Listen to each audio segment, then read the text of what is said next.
नमस्कार, आप देख रहे हैं न्यूज़ फॉर नेशन और मैं स्वाति पांडे आपके साथ। बिहार की जदयू और आरजेडी दोनों पार्टियों की नज़र नॉर्थ ईस्ट के चुनाव पे है, यानी त्रिपुरा, नागालैंड और मेघालय में होने वाले चुनाव पर इन दोनों पार्टियों की नज़र है। अब आपको बताएं, जब से राजद सुप्रीमो लालू प्रसाद यादव अस्वस्थ चल रहे हैं, तब से ही बिहार से बाहर की जो है राजद की राजनीति कम हो गई है, सक्रियता कम हो गई है, जिसके बाद अब बिहार के उप मुख्यमंत्री तेजस्वी यादव बिहार के बाहर राजद की नज़र बनाने वाले हैं और अपनी जो पैठ पे लगे हुए हैं, जिसमें राजद के दो बड़े नेताओं पर तेजस्वी यादव ने भरोसा जताया है। इन दो नेताओं को 25 तारीख को नागालैंड भेजेंगे, यानी नॉर्थ ईस्ट की तरफ भेजेंगे। क्या मामला है, आखिर किन ये दो बड़े नेता पे तेजस्वी यादव ने भरोसा जताया है? आखिर ये दो नेता हैं कौन? चलिए आपको विस्तार से बताते हैं। लालू प्रसाद के अस्वस्थ रहने की वजह से राष्ट्रीय जनता दल की बिहार के बाहर की गतिविधियां कमजोर हो गई हैं। अब उप मुख्यमंत्री तेजस्वी यादव एक बार फिर से आरजेडी को राष्ट्रीय पार्टी का दर्जा दिलाना चाहते हैं। तेजस्वी की नज़र नागालैंड, त्रिपुरा और मेघालय पर है, जहां चुनाव होने वाले हैं। इसको लेकर तेजस्वी ने पार्टी के वरिष्ठ नेताओं के साथ मीटिंग भी की है। तय यह हुआ है कि मंत्री कुमार सरबजीत और लालू प्रसाद के करीबी भोला यादव 25 जनवरी को नागालैंड की यात्रा पर जाएंगे। वहां पार्टी उम्मीदवार उतारने का मन पूरा बना चुकी है। 2009 तक आरजेडी राष्ट्रीय पार्टी के रूप में थी, लेकिन अभी आरजेडी दो राज्यों बिहार और झारखंड में क्षेत्रीय पार्टी के रूप में है। पार्टी के प्रदेश प्रवक्ता चित्तरंजन गगन कहते हैं कि आरजेडी का जनाधार पूर्वोत्तर राज्यों में काफी बेहतर रहा है। यहाँ से आरजेडी के नेता जीतते भी रहे हैं, लेकिन लालू प्रसाद यादव के अस्वस्थ की वजह से पूर्वोत्तर में पार्टी ज्यादा ध्यान नहीं दे पाई है। अब तेजस्वी यादव पार्टी को लगातार मजबूती देने में लगे हुए हैं। इसी प्रक्रिया के तहत पूर्वोत्तर के चुनाव में उम्मीदवार उतारने की रणनीति बनाई जा रही है। वहां उम्मीदवार उतारने और जीत के बाद आरजेडी फिर से राष्ट्रीय पार्टी बन सकती है।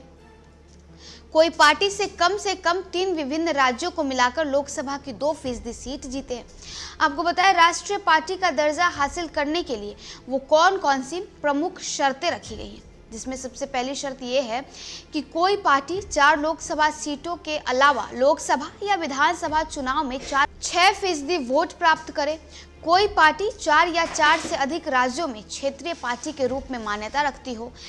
और राष्ट्रीय पार्टी बनने के फायदे क्या क्या हैं, चलिए वो आपको बताते हैं। राष्ट्रीय पार्टी को खास चुनाव चिन्ह का आवंटन किया जाता है। राष्ट्रीय पार्टी के चुनाव चिन्ह को पूरे देश में किसी अन्य पार्टी के द्वारा प्रयोग नहीं किया जाता है।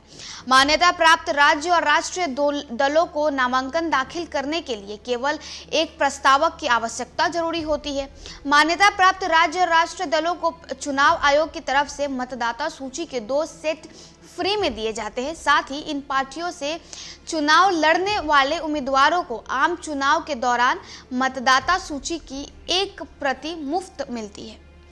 राष्ट्रीय पार्टियों को अपनी पार्टी कार्यालय स्थापित करने के लिए सरकार की ओर से भूमि या भवन प्राप्त होते हैं। राज्य और राष्ट्रीय दल चुनाव प्रचार के दौरान 40 स्टार प्रचारक तक रख सकते हैं, जबकि अन्य पार्टियां 20 स्टार प्रचारक ही रख सकती हैं। यह भी एक स्टार, आपको बताएं कि स्टार प्रचारकों का यात्रा खर्च उनकी पार्टी के उम्मीदवारों के चुनाव खर्च के हिसाब में नहीं जोड़ा जाता है।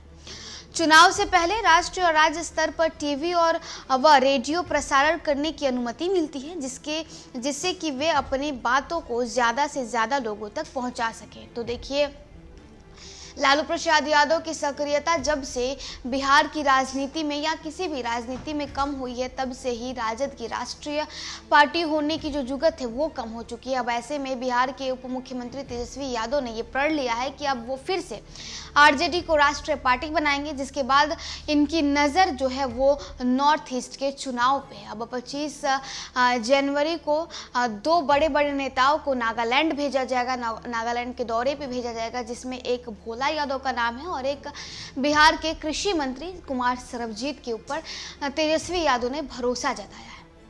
तो चलिए, इस खबर में बस इतना ही। और भी वीडियोस और अपडेट्स के लिए आप देखते रहें न्यूज़ फॉर नेशन।